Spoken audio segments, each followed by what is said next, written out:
It is the summer of 1914.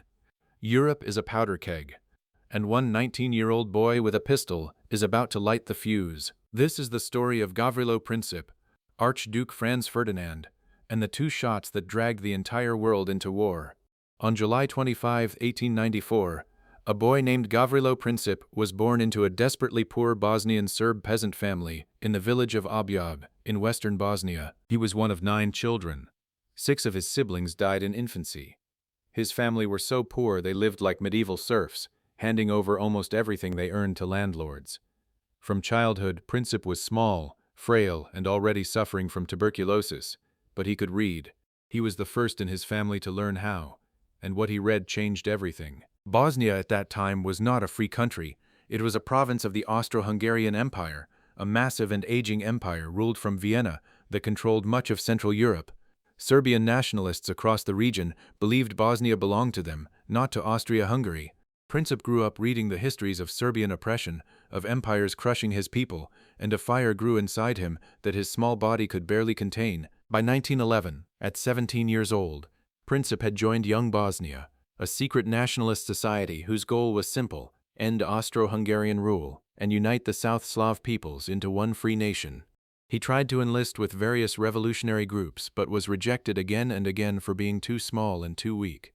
It did not stop him. Eventually he was accepted and made contact with the Black Hand, a Serbian secret society with ties to Serbian military intelligence, whose members trained him, armed him, and pointed him toward a target. That target was Archduke Franz Ferdinand. Franz Ferdinand was the heir to the Austro-Hungarian throne, next in line to rule one of the most powerful empires in Europe. In June 1914, Franz Ferdinand accepted an invitation to visit Sarajevo, the capital of Bosnia, to inspect the imperial army. The date chosen for this imperial visit was June 28, 1914.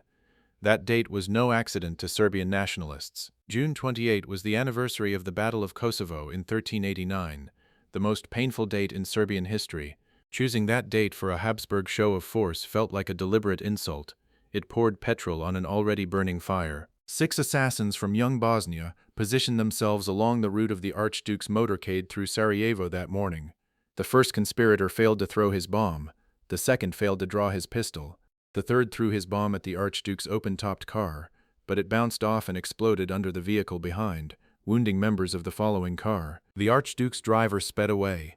The motorcade scattered. Most people would have gone home. Princip did not move. After the bomb attack, Franz Ferdinand continued to the town hall for a scheduled reception, visibly shaken but determined to carry on.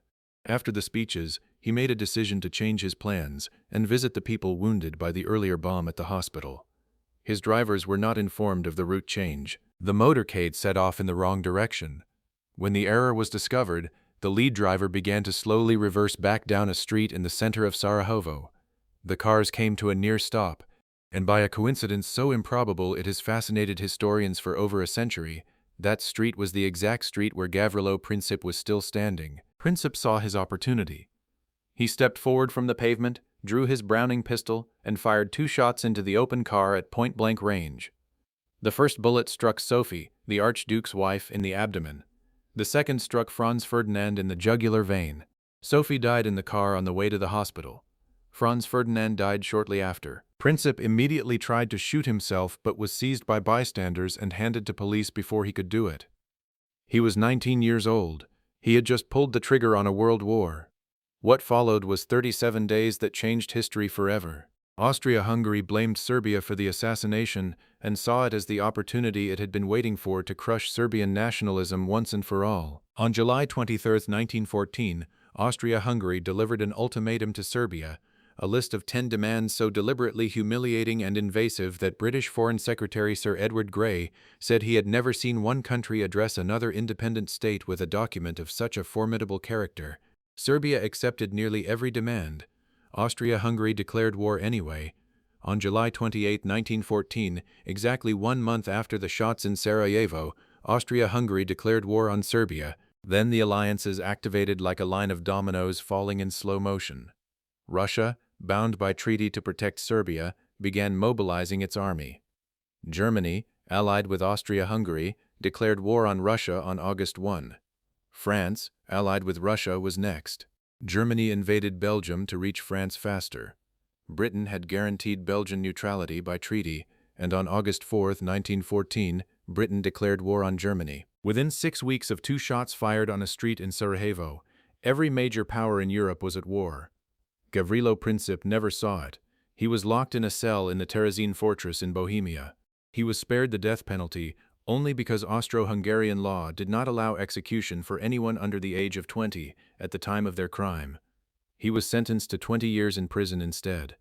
Inside that cell, his tuberculosis spread from his lungs into his bones. By 1917, his right arm had to be amputated.